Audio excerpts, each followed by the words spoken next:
lot of people, myself included, are idea hoarders. They collect a ton of ideas, but they don't do anything with them. And you need to imagine a really cluttered house and going, well, that wouldn't be a fun way to live. And the third thing I do is I release them. So I release them online. I share them with friends. I put them in a book. I put them in different places. So that's the process I use. So if I'm doing those three things, I don't really get stuck. Now there's times when I hit a challenging part of a book and I'm like everybody else, I get frustrated, I get confused. But for me, if I'm being faithful to collect ideas, so if you say something interesting I've never thought about before, I might take out my phone or a notebook, depending on what I have with me, and write it down. Oh, that's really interesting. I never thought about it that way. And I'm collecting them. And then I sort them, I review them and go, that's a good book idea. That's a speech idea. That's a tweet. That's a reel. And I'm sorting them, or that's a family thing. Like I'm a big believer, the way you get better at Christmas gifts is you just listen all year and you take notes. You should take notes on the people you care about. Welcome to the Beyond Speaking podcast from Premier Speakers Bureau, featuring in-depth conversations with the world's most in-demand keynote speakers. Hi, I'm Brian Lord, your host of the Beyond Speaking podcast. Our event today is a little bit different. So I interviewed Jon Acuff for a special book release for his new book, All It Takes Is a Goal. So we did this long Q&A, turned it into a podcast. And so obviously it does talk about his new book, All It Takes Is a Goal, but he also covers things like the practical steps to generating great ideas, the keys to making true life change, and how also when you book Jon Acuff for your event, he might be secretly stealing the best ideas from your CEO. So thank you for watching and listening and checking out this podcast with Jon Acuff.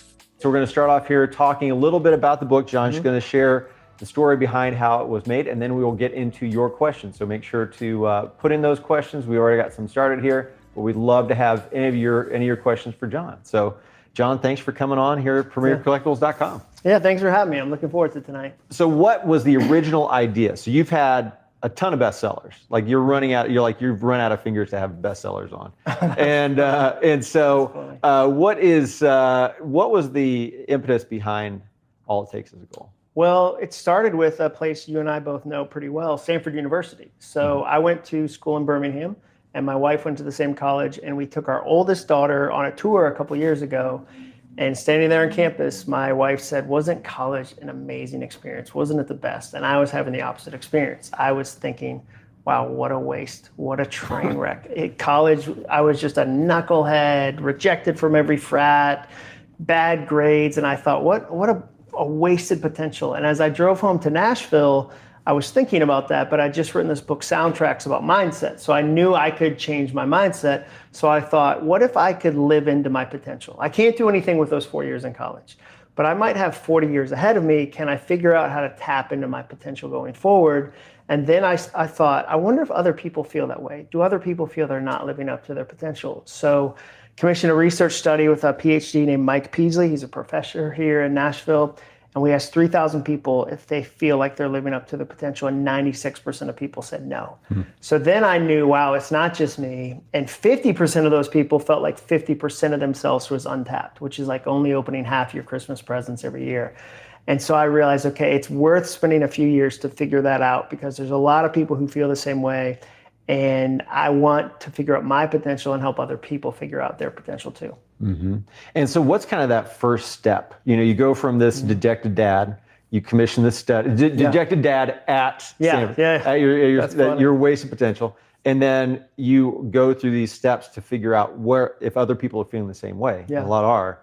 What's kind of that first step, that Tuesday morning action that people can take to get better? Well, so what happens is when you figure out you want to do more in life, you automatically run into what I call a vision wall.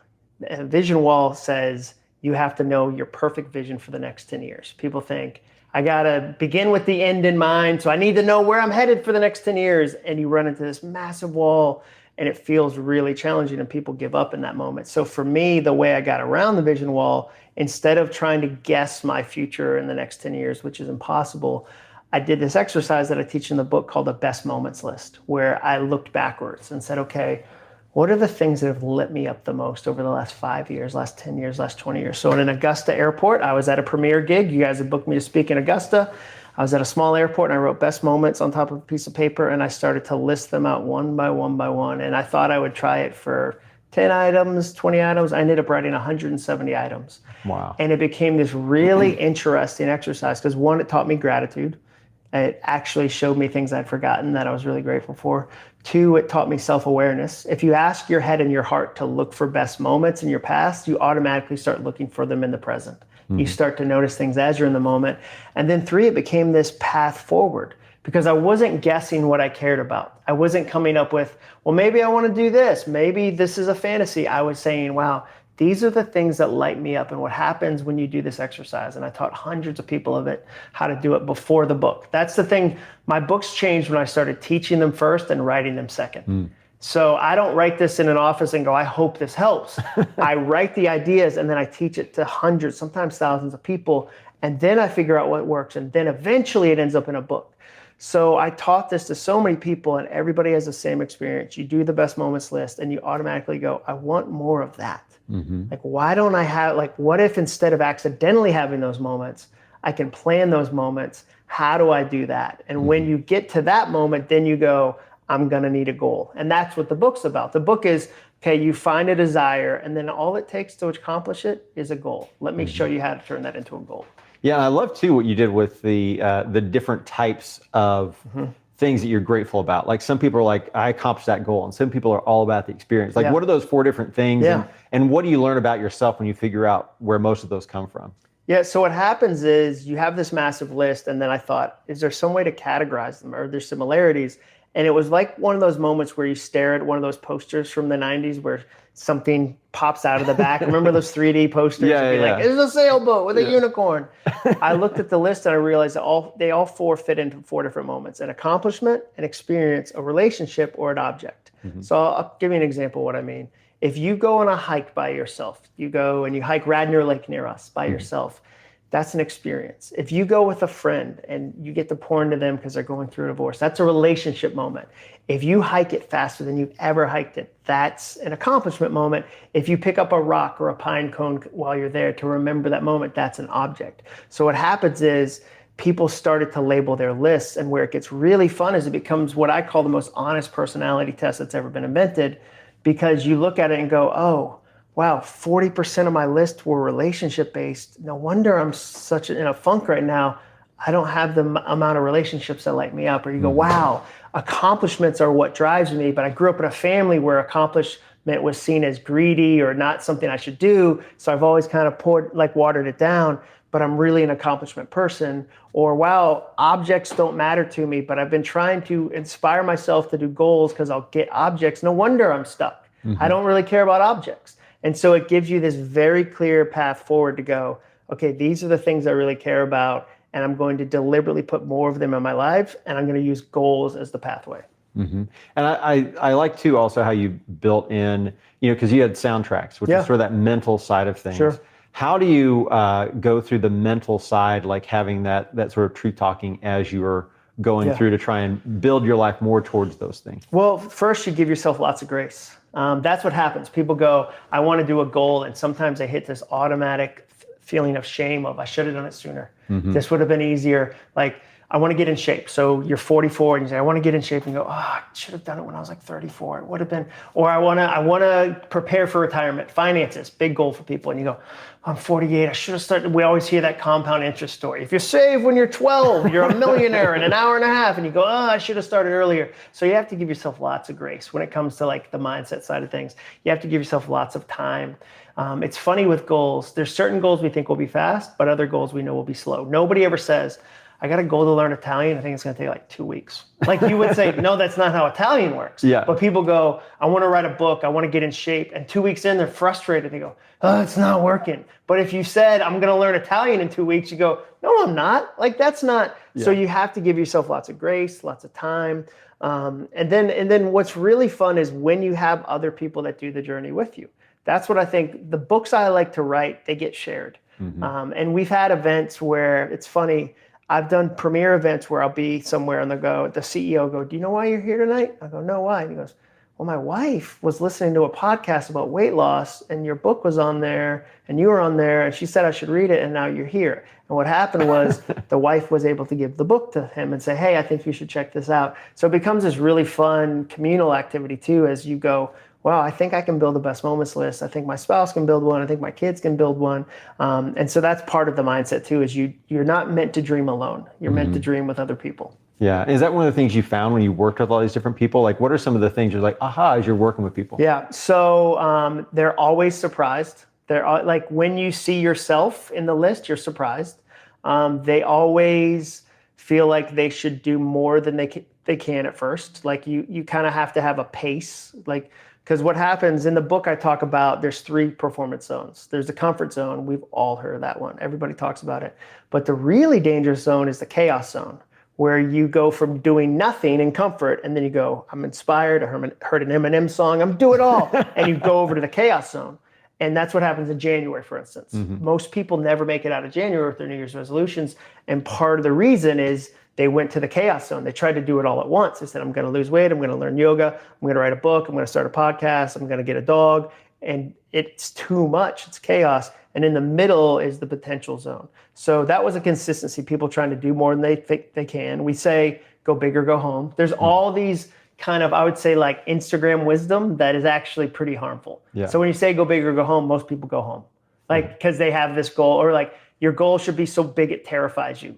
Terror is the bar for when I know I'm doing what. Like, no, that's not sustainable. Like, that's not a really fun life. And so I would say that was the surprise, was like figuring out bit by bit, like, no, that's not helpful. And then the other thing I'd say, a surprise for me, was how many different ways people could execute the ideas. So one of the things I'm excited about in the book is there's 40 stories of real people. So if I write a book in my office by myself, I better hope you identify with me, because it's just my story. But we've known each other for 10 years, 12 years at this point. I'm 47. Like, God forbid I write another book that's a memoir. Like, I haven't done that much. Like, at 47, I shouldn't be like, I found a different part of my life that you should care about. Yeah. So what I like in the book is that because of the process, sharing the book and teaching it before I publish it, there's real people that have poked holes in the ideas and said, here's how I did it. This didn't work. So like Susan Robertson, for instance, she got her bachelor's degree and she did it in the car rider pickup line as a mom. She, bit by bit, would watch 20 minutes of a video, do a little bit of assignment. So she's a busy mom. I would never argue that any mom isn't a busy mom. But she said, you know what? I think I'm capable of more. I think that I have potential. I'm not going to listen to the excuse I don't have enough time.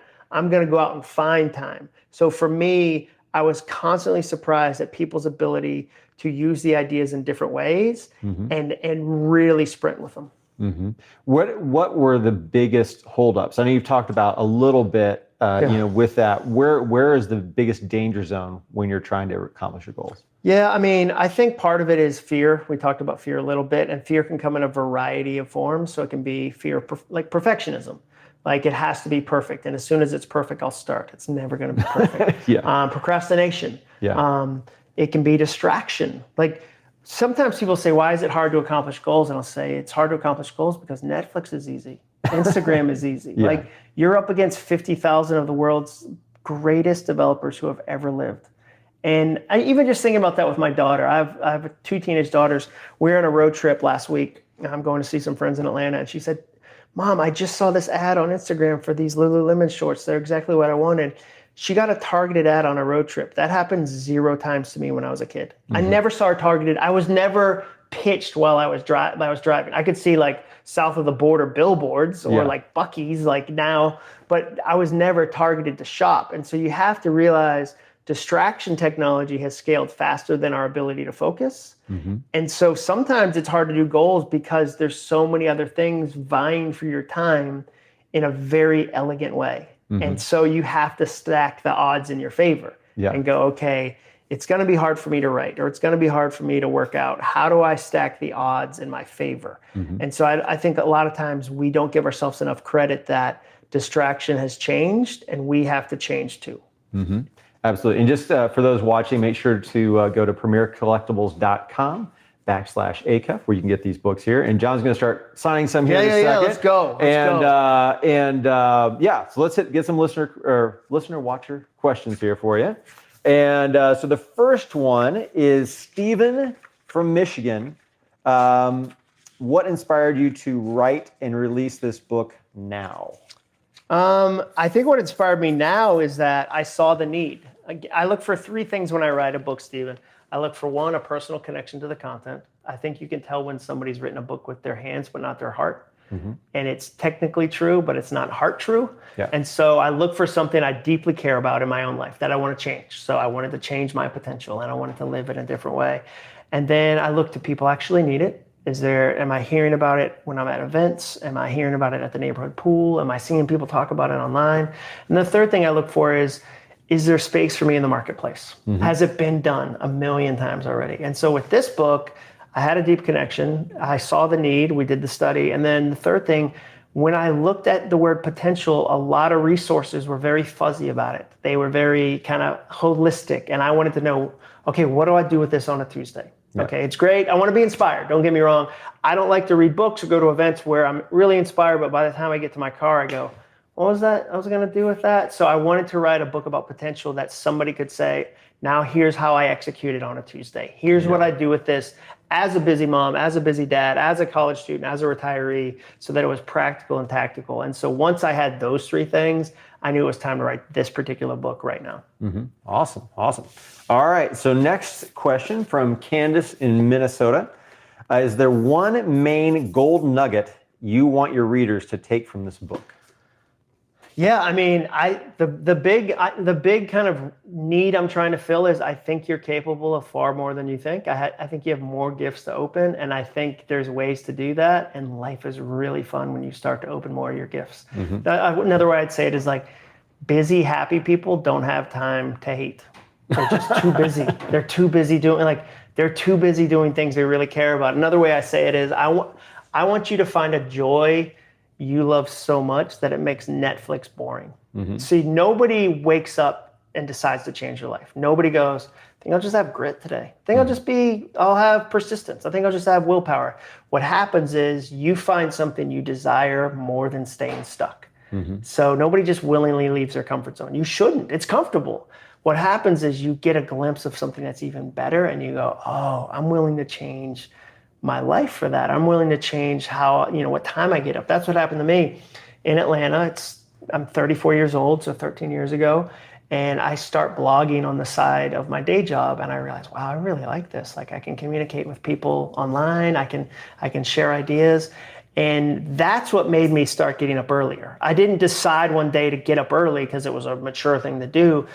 Blogging was so fun that I wanted to throw more time at it. So what happens is once you discover something like that, it's like every hour is a log and you can't throw enough into a fire. I stopped watching as much TV. I started getting up earlier because I had that desire. So my hope with this book, if you said, what's the one nugget, is you'll find something you love so much that it starts to pull you toward it. And then the book gives you practical, actionable steps you can do to amplify it. Okay, awesome. So now I'm going to make up a listener question here. So Minnie from Poughkeepsie asks. Poughkeepsie, all right. Poughkeepsie, I have it. I was been watching Mickey Mouse with my twin 6-year-old. So Minnie from Poughkeepsie asks, what is one of those, if you had all those presents off to the side that you're missing, what's one that you opened up in the process of writing this book? Learning to be a leader. For years, one of my broken soundtracks was, well, I'm an artist, not a leader. I'm just an artist. I'm an artist. I'm a writer. I'm just chaotic. I'm not detailed. And writing this book and learning how to lead my team and lead my family and learning how to say, no, I think I can learn to be a leader. It might not be something that naturally comes to me as easy as some other things do.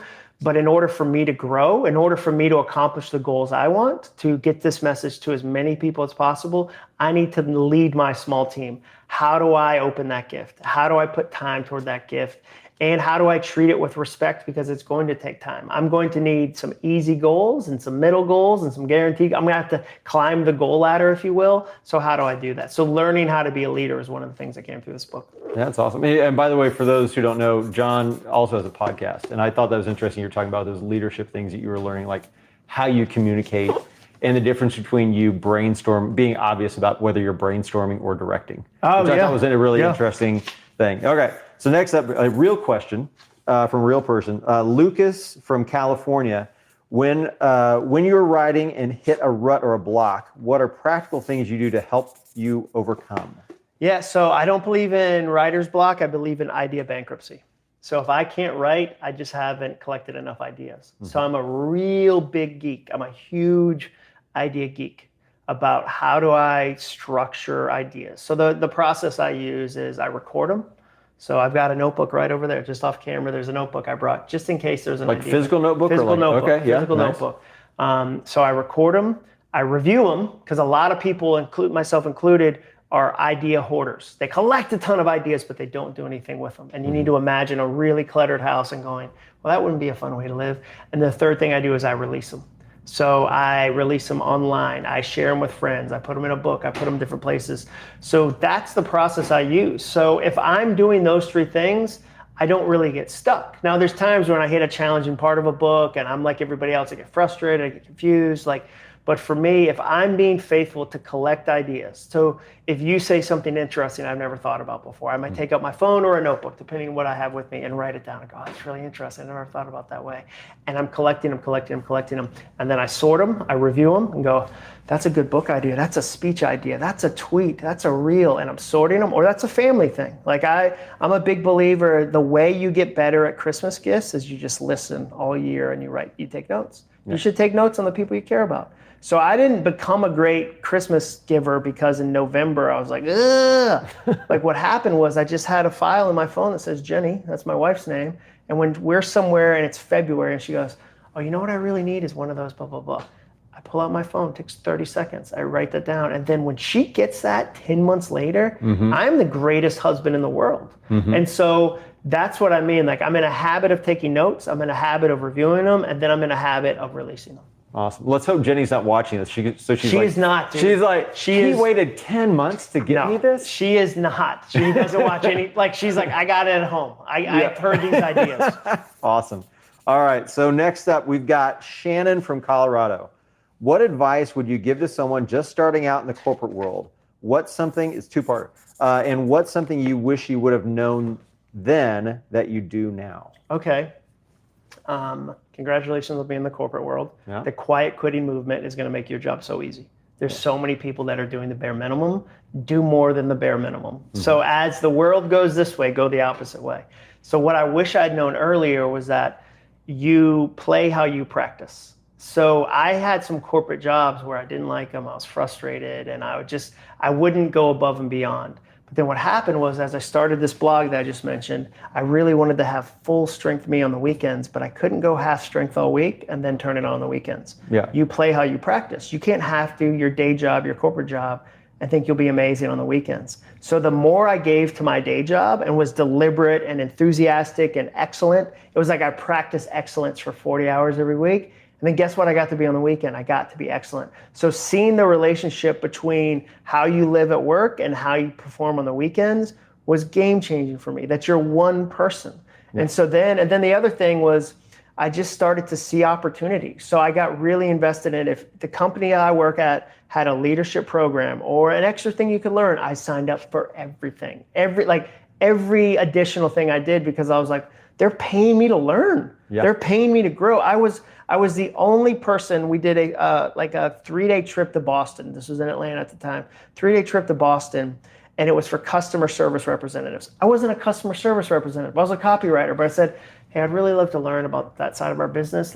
Is there any way I could join this? They were thrilled. And we went to the Ritz. It was the Ritz-Carlton to study customer service. I slept in the Ritz-Carlton as part of my job. Now, if I had had a grumpy, bad attitude about, I hate this job, I'm going to give the bare minimum, these people don't understand, it would have been completely different. But because I said, man, I'm going to learn as much as I can in this building, and then I'm going to connect with people that I think have the kind of career I want, and I'm going to learn from them, and I'm going to ask questions. I think a corporate job is an amazing place to learn if you've got a good attitude. Yeah, I remember reading that. That was 3 books ago. But I remember thinking that a lot of people's logic is, I'm going to save my energy for the weekends. Yeah, dude, no. Yeah, so here's a principle people talk about. If you want to make sure something gets done, ask a busy person. Yeah.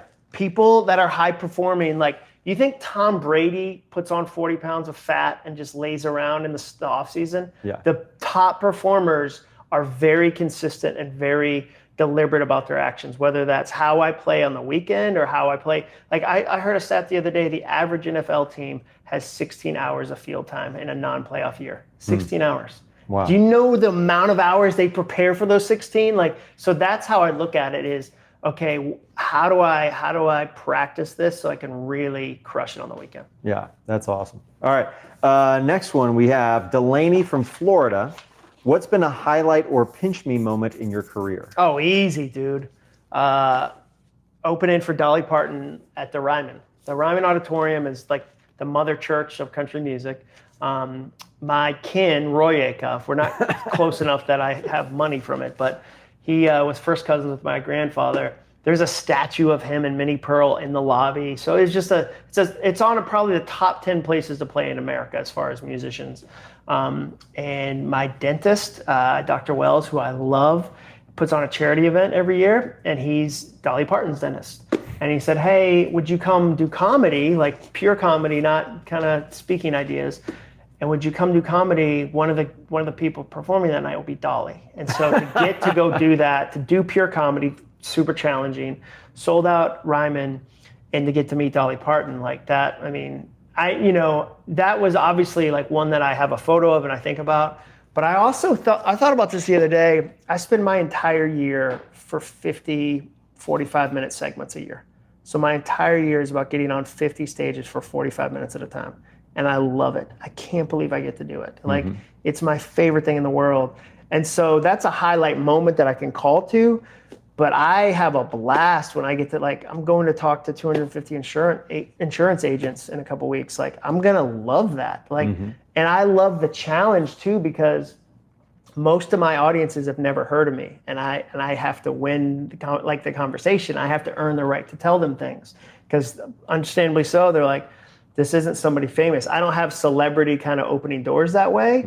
I love the challenge of making sure the content is sticky and engaging and relevant to them. And like, I told a joke to a 3,000 optometrist that destroyed, but would bomb in every other room except for optometrists. Like the idea of going, how do I write something so specific to an optometrist that they go, that's hilarious. And that's exactly what my day is like. You nailed this challenge.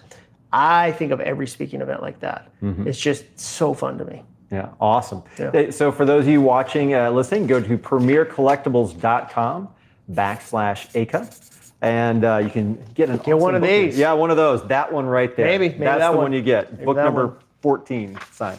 All right. Next up, we've got Eric from North Carolina. What led you into a career of writing and speaking? Well, writing, it's funny you asked that, Eric. The book dedication, which is right here, is for Mrs. Harris, my third grade teacher in Ipswich, Massachusetts, who taught me that writing was easy if you make it a goal.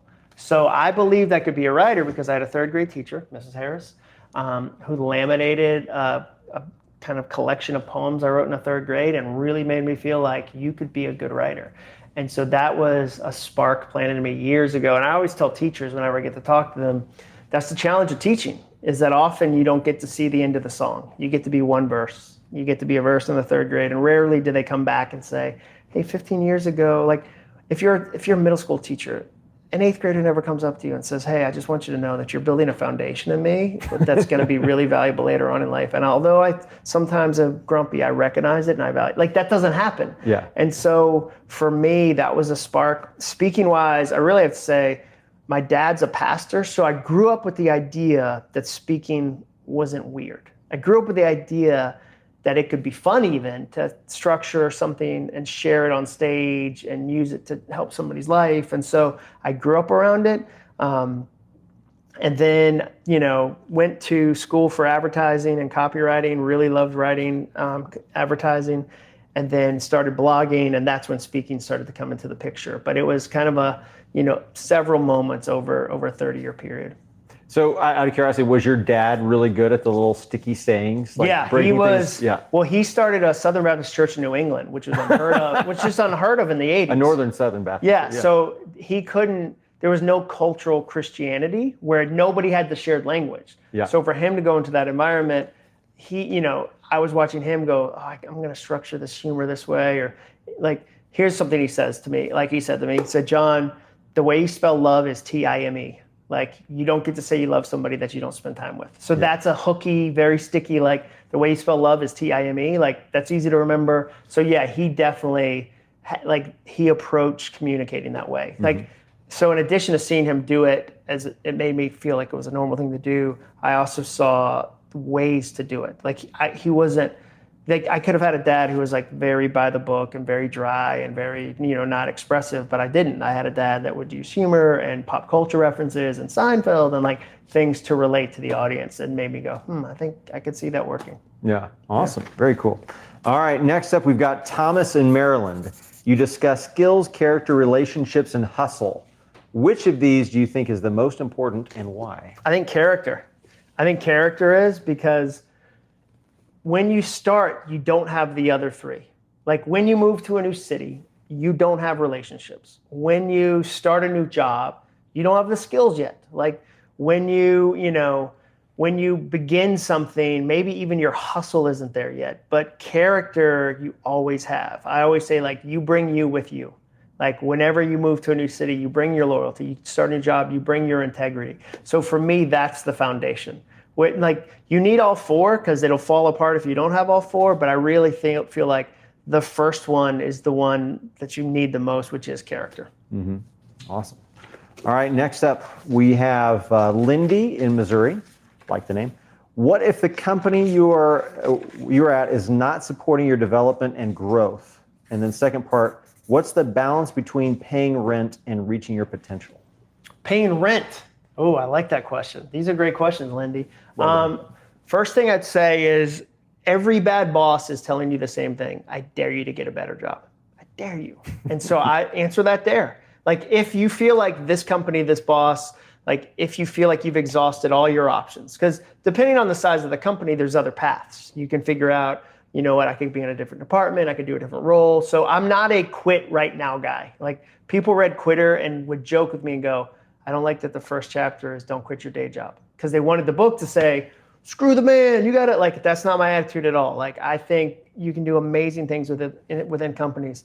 But I also think that that's a good challenge to rise to. Like, I want to be amazing. I want to be amazing at what I do. If I can't do that in this environment, and I've gotten wise counsel, like, ask your friend who doesn't tell you to jump all the time. Ask your slow-moving friend that asks hard questions and say, hey, here's what I'm thinking about, and get their opinion. Like, be patient with it. Be deliberate about it. So that's what I'd say. Can you find somebody in the company that will? Can you find a different role within the company that will? And then you start to ask questions like the rent question.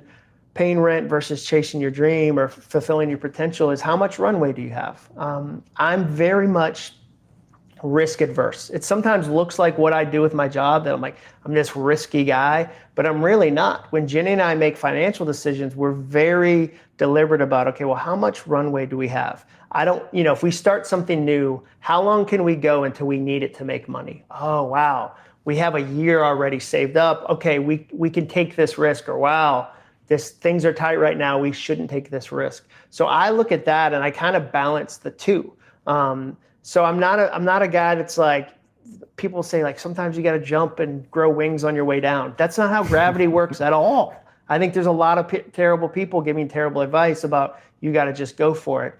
But for me, I connect the two. So rent and living my potential aren't enemies, they're partners. So if I had a job, because you mentioned jobs, I would figure out, can this job become my venture capitalist for the next thing I want to do?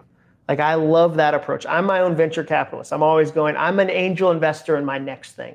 So if I'm faithful to this job and I'm deliberate, what will it allow me to do? And then I get super nerdy and I start going, man, DoorDash just cost me 7 extra days on this job. Or like all the little things that in addition to rent, that if I'm deliberate, wow, I can actually quit this job sooner if I'm patient. Or like, man, I have 7 subscriptions to 7 different video systems and I only watch one of them. Ooh, okay, what's that costing me in extra days at a job I might not like? So I really try to kind of have one life that's pushing in one direction. But I'm not a just go for it with no wisdom guy. But the last thing I would say is just be careful, Lindy, that when you ask questions or when you kind of think, well, I've got to rent, I can't do this. Don't let your rent be the reason you don't try. There's a million things. Usually, especially on an easy goal at the beginning of a goal, it doesn't cost anything. I say that in the book. Easy goals shouldn't cost anything. So sometimes I'll meet people and they'll go, I would go for this goal, but I have my rent's really expensive.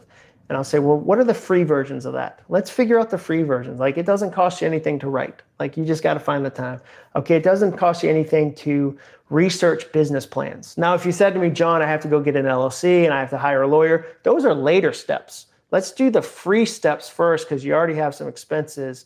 Let's exhaust the free ones before we decide the rent is preventing you from dreaming. I think sometimes we lean on our excuses too quickly and we don't do the free stuff. Nice. Lindy, you're going to take my job. All right. Good question. All right. Next up, David from Texas. When I think about making and writing down goals, it becomes overwhelming. Yeah. How do you dial in and focus on what really matters? So I'd say do it the way that works best for you. Like, maybe he's not a list guy. I'm a list guy. I love writing down a long list. A lot of people hate them. I shared an action tracker. I have a 30-day action tracker that I teach in the book, and I posted it online, and I love it. It fires me up. And this woman said, that is hideous and obnoxious and looks miserable. And she just left out 2 key words for me. For her, it was. For me, it was amazing. Yeah. So that's the problem with these types of books is that people go, you have to do it exactly this way. And if you don't, you're failing. So somebody who's a natural morning person goes, if you don't get up at 4 a.m., what are you even doing with your life? And they put their system on you as if it's the system. So what I like to do is go, okay, maybe you don't like writing down goals. That's okay. Like, are you an audio person? Are you a visual person? Like, maybe you're more, I want to cut out pictures out of a magazine and put up on a board, or maybe I'm a music person. There's somebody in the book, their favorite thing to do when they have a difficult email to send is to turn on a song, and they have to have sent it by the end of the song. So that music inspired, like, will that work for everybody? Definitely not. There's other people that in the book that made a whole game, like a board game out of their goal. And like, it was elaborate and crafty and artsy. And somebody else who's an engineer might go, I don't want to have to use glue and like popsicle sticks in my goal. Like, I like an Excel spreadsheet. I'm not an Excel guy. My buddy has an Excel spreadsheet of all the segments of the Appalachian Trail he's done. He's an engineer. He's an accountant. Like, that's his brain. He loves tracking that goal via an Excel spreadsheet, not how I do it. So to this person, I'd say, man, you don't have to write them down if that's not your jam. I don't care how you execute it as long as you get the results. So if you do it via audio, if you do it conversation with a friend, if you do it via photos, whatever you want to do, as long as you're doing it, I think is the goal. Awesome. All right, and just a quick reminder, go to premiercollectibles.com/Acuff, ACUFF, to get this wonderful book and signed by the author. Right here. Jon Acuff. All right, next up, we've got Danny from Virginia. Outside of work, what do you like to do for fun to rest and recharge? I love hiking. I've learned to love hiking. My wife is a big hiker, and I've learned to love it too. And so hiking in North Carolina, we went out to Flagstaff and Sedona in May with our kids. That was like, Sedona feels like a different planet visually. Like, it made no sense to me. It was so beautiful. I like to run. I really enjoy running. I love spending time with friends. I'm really learning to put value on relationships. There was a time in my life where I was so focused on work that I just didn't have time for them. And, tonight I got to hang out with a friend of mine, David Nurse, and it was a really fun conversation. And so hanging out with friends, I love to read. I'm a big reader. I like fiction. And I'm trying to think what I love doing CrossFit, and I've added weights to my workout schedule about 18 months ago, and I've enjoyed that. And then family time. I've got, this weekend we're going to the Sanford-Auburn football game. That'll be fun. And we're going with both our daughters, and so, or playing pickleball with one of my kids. So a lot of time with my wife, a lot of time with my kids. Awesome. And so follow-up question, I'm just making up for Danny. What is one race you'd want to run and a dream place to hike that you haven't hiked? Oh, race I want to, I want to do, there's a race down in 30A that is supposed to be really beautiful that my friend's done a couple times. Yeah. And but the real one that's like deepest in my heart is the Disney half marathon. They do a Disney half marathon. We were there one time accidentally, and where I was like, why are all these people wearing medals? And the medals are super cool. And like, they look like the Millennium Falcon. So like, I would nerd out on a Disney half marathon. That to me would be super fun. What was the second question? Where hike? Dream place hike where you have not yet. Pacific Coast Trail. Pacific Coast Trail. You have to win a lottery to do more than 500 miles. I don't know that we do more than 500 miles, but Pacific Coast Trail or the John Muir Trail on that side of the country, it's just 100 times more beautiful than the Appalachian Trail. Like the Appalachian Trail is cool. But there's a lot of fields. There's a lot of like side of a highway kind of stuff where the Pacific Coast Trail is sculpted for beauty. So that's definitely up there. Okay, awesome. All right. Next up, we've got Morgan from Idaho. What is your favorite thing to do with your family? I know you just mentioned hiking. Morgan's I love road trips. So we'll go on road trips. Super fun. We went to Disney a bunch when they were young. We went to Universal recently, and that was super fun. Like doing the Harry Potter world with them was fun. Did you drink the weird drink? I can't remember. Butterbeer. There you go. Yeah, totally. Of course. Hagrid's ride was like the best thing I've ever ridden. I love that. And then we just do walks. So we'll walk with my youngest daughter. My oldest is in college, but during the summer, all four of us would just do a couple loops around the neighborhood. I find that a walk without a phone is a great way to connect with a kid. And that's not to say that my kids are like, oh, we want to walk and we'll sing like Sound of Music while we go. Like, I'm not trying to make it sound like it's always easy. There's grumbling. Sometimes we'll go like, hey, we're going on a walk. Oh, I don't go on a walk. But when we're out there and we're enjoying it and kind of getting to connect, that usually ends up being pretty fun. Awesome. All right. Next up, we've got Charles from Kansas. How do you balance work and life? Poorly. All right. That's the next question. No, I mean, I think there's probably a dozen different ways I do it. I took all of July off this year for the first time, and that was a big endeavor and was really fun. And I think my wife and my kids felt like I was really present, and it was hard for me to do that. The first 7 days, I was kind of itchy for work, and I started preparing for that in February. And so I'm deliberate about vacation time. Thanksgiving, for instance, like I'm pretty deliberate about that. I'm deliberate about Christmas. And then I try to shut the office down. The challenge with laptops or with work from home is you're never done working. And so I try to, shut my laptop down. I also do activities like the last question where I can't work. I can't work hiking. You know what I mean? Like I can't work if I'm going on a family walk. Like I can't. And then I try to use soundtracks. So one of the soundtracks that helped me in a specific way, I had a book due in 2 weeks and we were going to Jackson Hole for a family vacation. And I knew I'd be tempted to be there, like physically present, but mentally absent because I've done that 100 times in the past. So I wrote on a Post-it note, don't miss it, to remind myself. And I put the Post-it note up weeks before we went. And I looked at that 100 times, 1,000 times. So we go on the trip and I'm present enough to notice, wow, the pine cones on the street here are different than the ones we have in Nashville. Like the pattern, they're so different. So I take it and I carry it home 1,200 miles, which is a weird thing to do. But one of my soundtracks is I don't care if it's weird if it works. Yeah. And so now it's sitting on my desk because there'll be another time where I'm tempted to miss it. And now I've got a symbol. And so it's doing stuff like that. We're going, what's coming up? What is it like? Or I asked Jenny, what would make you feel loved today? Like what would make you feel loved? And give her a chance to say like, oh, hey, here's something it would make me feel loved if blank. And then other practical things, like I deleted Twitter from my phone. So I still use it online. Like I still have a laptop and I'll tweet, but I never have my computer with me. So what happened was I got in this streak where I would be in the middle of a moment, and I would stop and I would freeze in the grocery store to tweet some thought I had. And Jenny would be like, hey, I'm on the aisle 3, you're on aisle 5. And I'd be like stuck, like writing something for strangers about a box of pancake mix I saw. And so I had to eventually just delete the app entirely from my phone so that I could be present in the moment. So that might be extreme. Not everybody needs to do that. But for me, it was like I had an IV drip of social media and I had to kind of pull it out and go, I'm not against it. I'm still going to use it. It's part of my job, but I'm not going to do it on my phone. Awesome. All right. And again, those of you watching, premiercollectibles.com/Acuff to get this wonderful book. All it takes is a goal. All right. Next up, we've got Allison in Kentucky. For someone who is intimidated by public speaking, what would you say to them? I would say you're already good at it. You do it all the time. You just don't give yourself credit. Anytime you talk to somebody, you're public speaking. So that's the first thing I'd say. You probably do it more than you know. Second thing I'd say is it's like anything else. You practice it in small ways and you expect there to be fear there. So the first time I spoke to 10 people, I have 10 person size fear. And I worked on it and I worked on it and I worked on it and I did it a couple times and then I got over it. But then I had 100 person size fear and I had to go speak to 100 people and I worked on it.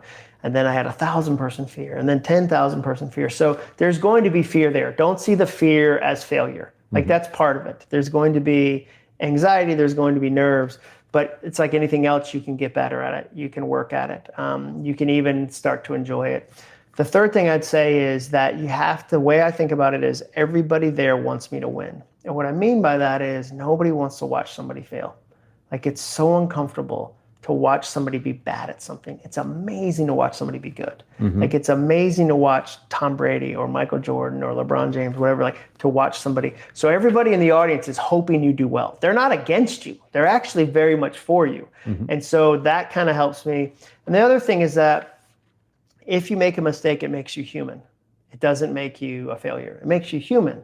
And you get to kind of either react to the mistake and joke about it, or you just move on. If you make a mistake minute 3, nobody's remembering that by minute 6. Like they're in the moment with what you're creating. So you think I'm going to say the wrong thing and it's going to be monumental and I'm going to, get laughed at and all this pressure, and it really doesn't work that way. So it's like anything else. You practice it, you realize the audience is for you, not against you, and you give yourself some grace with making mistakes. What's the most afraid you've ever been on stage? Most afraid I've ever been? I did a 3-hour event with FedEx. That was pretty intense. It's often, so there's moments where they'll go, hey, we just want to do like a 40-minute Q&A. And I'm afraid when nobody's asking questions. And I've learned to have 40 minutes of backup content because like 40 minutes of tap dancing is a long time. But single event, I would say the first time I spoke at Catalyst and there was 13,000 people. And I know I was afraid because Heather Whitaker, Carlos Whitaker's wife, he's a great speaker, had to tell me right before I went on stage, like, you missed a belt loop. Like I was so nervous, I had missed a belt loop. And that, like, I was terrified. I only had 10 minutes and it was a big deal.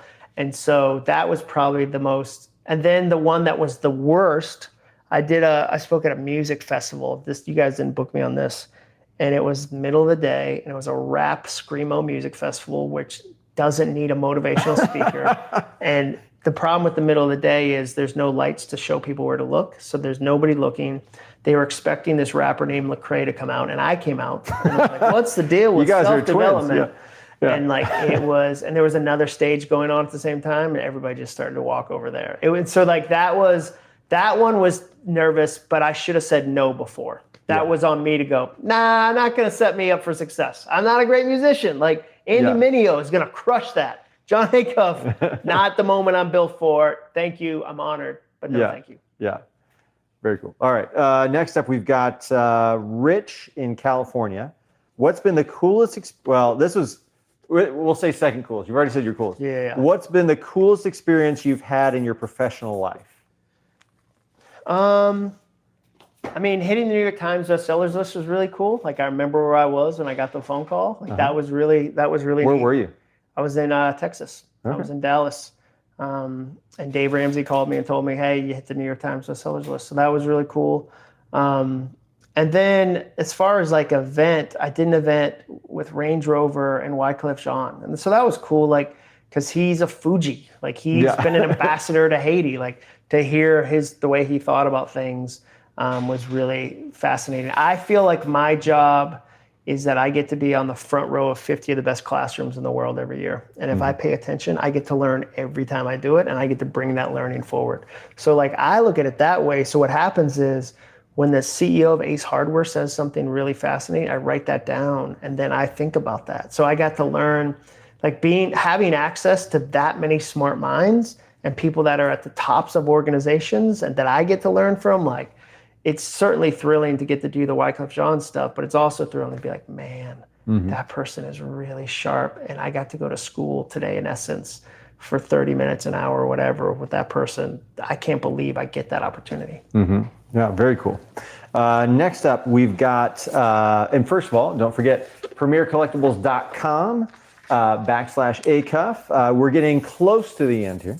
All right. So Mary in Arizona, any advice when working for a difficult boss that doesn't encourage development and growth? This is kind of, I guess, part two to the earlier one. Well, so again, like I think sometimes with a difficult boss, they can be made less difficult if you figure out their value system. So I'll give you an example. I had a boss in Atlanta who loved long weekly updates from me. We'd have our weekly meeting. She wanted 3 pages of everything I'd done, like really long updates. We had a reorg. I got a new boss. I brought a new weekly report to him. It was 3 pages. He looked at it for 30 seconds, said, "Looks good, see ya." And I was crushed. And in that moment, I didn't create a shorter one. I created a longer one. I was like, maybe it's like when you go to Italy as an American and you talk louder, like they don't understand me. Maybe louder. Well, it's not a volume issue. It's a language issue. I had to figure out his language. His language was he wanted to know 3 things that I needed his help with, 3 fires that I couldn't put out on my own. And he would go, yeah, try this, this, good. That was success. So once I aligned with understanding his value system, I was able to manage up, as they say. Like we had a much better relationship. So sometimes with a difficult boss, if I can figure out, oh, this is a numbers person, and the things that matter most to them are numbers.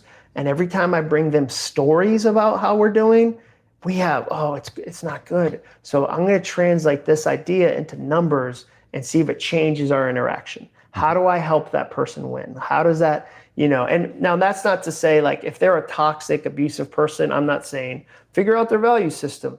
But if it's a normal, bad working situation, I would go, okay, what's their value system? What do they care about? What can I do? How do I make them win?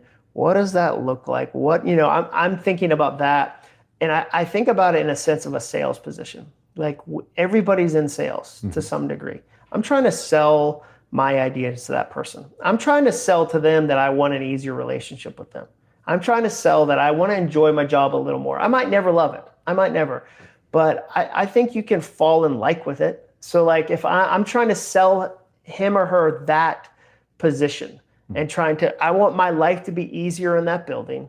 And so I'm going to have to sell them something to make that happen. So then I go, okay. Then it makes it a game. Then the reason I grew close to every legal department I ever worked with was because I knew I was going to need that relationship later. And I knew that people like me, copywriters, often, I hate the legal team. They said no, And I was like, nope, I'm going to be Todd Krieger's buddy. He's probably pretty interesting. And nobody probably goes out of their way to be kind to the legal department. I'm going to do the reverse. And I think it's going to make my life easier too. Mm-hmm. And then lo and behold, my life is easier. And then I got to know Todd as a person. So I started to look at my corporate job as sales opportunities. And that's when it changed my ability to enjoy it. Awesome. All right. Last question. Let's do it. This honor goes to Kathy from Rhode Island. What are your tips on defining your why? Well, I think the best moments list will get you there in a really, really fun way. The second thing I would say is I like whys, not why. I like lots of whys. I've never been a single person in life that had a single why, that just had one why. Like, what a boring life. Like, if you said, well, this is I just like reptiles. It's the only thing I'm into. I'm into herpetology. Like, you would go, that can't be it. Everybody I've ever met has multiple whys. I have multiple whys. I have goals about my marriage, my parenting, my health, my whatever. So I like to give people permission to have multiple whys because then it opens you up to try. The big thing there is experiment. Experiment. You don't know on the upfront if this is a goal you want to spend a year with. No wonder New Year's resolutions fail. You don't know in December. You don't know in January, I'm going to commit to this thing I've barely flirted. It's like getting married on the first date. Like you barely know that goal. So experiment, try some things, and you're going to learn as you go, okay, it's March. Yeah, these 3 goals I thought mattered. No, none of them matter. But this one is firing me up. This other one's really interesting. So yeah, I always look at it that way. Like I'm going to experiment with a few desires, a few whys, and I'm going to do that by giving them some hours, and then I'm going to pay attention to what happens. Because there's going to be a star in one of those 5, but I don't know which one yet. Like I haven't figured it out. I'm like, Cycling. I tried cycling. I hated it. And my mistake was I overbought the bike. I should have borrowed a bike from a friend named Dean. Every cyclist who's serious has more than one bike. Yeah. They have a fleet. The right number of bikes is the many you have plus one. Yeah, exactly. Yeah, it's a fleet. I should have borrowed one of my friend's bikes, ridden it 10 times, been like, nope, I'm a runner. But what I did was I bought an expensive carbon fiber bike and waste a lot of money. So like, I took an experiment, 6 months, I was like, nah, not my thing. I don't feel shame about that any more than like if I have friends who like to cycle, they hate running, cool. Like we both love different things. So I try to get people to do experiments versus I got to find my why. Awesome. Well, cool. Well, Kathy, thank you for that. And thanks everybody for tuning in. And make sure before you go, as you're planning, you've heard your wife say she likes Jon Acuff. So make sure to get this book now for December, planning ahead. Yeah. My wife bugs me about stuff all the time. Oh, my wife's question. Could we have time for this? Yeah, okay, of course. Lydia says yes. Okay. So my wife's question. So Krista from Franklin asks. Somebody said from. Krista from Franklin wants to know who was it harder on when you dropped your oldest off to college the first time? Was it harder on you or your wife? It was harder on me just because I'm more emotional that way, where I think Jenny, she's great at looking at things and going, this was the goal. It would be really sad if she wasn't able to do this. In the same way, she's the same way like kindergarten. Like she didn't bawl when Ellie went to kindergarten. She said, I'd bawl if she didn't get to go. Like if there was something wrong or like she couldn't, like that would make me really sad. The goal as a parent is that you launch them, whether that's you launch them to a job, to the military, to a gap year, whatever, you want them to launch. So she has a very pragmatic, rational attitude on things like that, where sometimes I'm a writer and I get in my head and I get adjective laden, and like that. The moment I remember, we shut the door on the dorm, we say goodbye, we shut the door, and I turned to my wife while we're walking down the stairs and I went to say like, hey, go grab Ellie, like, because we were leaving and we were leaving without her. That's where like I caught myself there, and that's where I was like, oh, like that's where it got me. That's where it really. But then the things I learned are you see them more than you think. The problem is culture gaslights you into thinking it's the end, and it's not. Like it's just a different chapter. Like a friend of mine, the way he says it is, he says done and begun. It's done and begun. So that chapter was done, and then we've begun the next one. So like I get to talk to her on the phone. We spent all of July together last year. Like we went to Sanford 3 times in the fall. Like, so there's way more moments than you think. But yeah, I would say it was definitely harder on me. Jenny's a very warm person. It's not to say she's not, but she just processes things different than I do. And that, I definitely had more emotion. Yeah, just a big softie. Yeah, exactly. Well, awesome. Well, everyone, thank you for tuning in here. And make sure you go to premiercollectibles.com/Acuff to get your very own signed copy. Thanks again. And Jon, thanks for being here. Thanks, Brian. Thank you for joining us for the Beyond Speaking podcast. To learn more about today's guest, visit premierspeakers.com. Make sure to subscribe and leave a review wherever you listen.